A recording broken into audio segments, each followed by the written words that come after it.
So here's how you can see the download history of Google on your iPhone.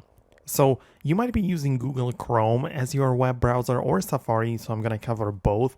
And essentially, if you have the Chrome as your main browser, you can get inside the app, tap on the three dots at the bottom for more options, and then scroll through the list of apps or like buttons and go to the downloads.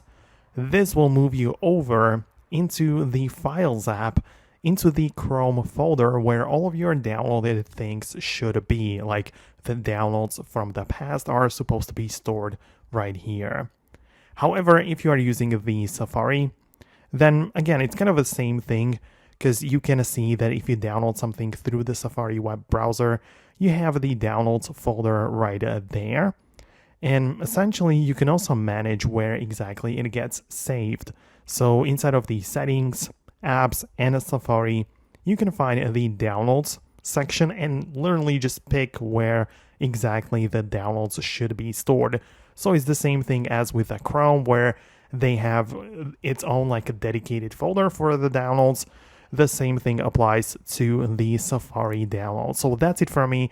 Let me know below in the comments if it works for you. Most definitely subscribe, and I'm gonna catch you later in the next tutorials.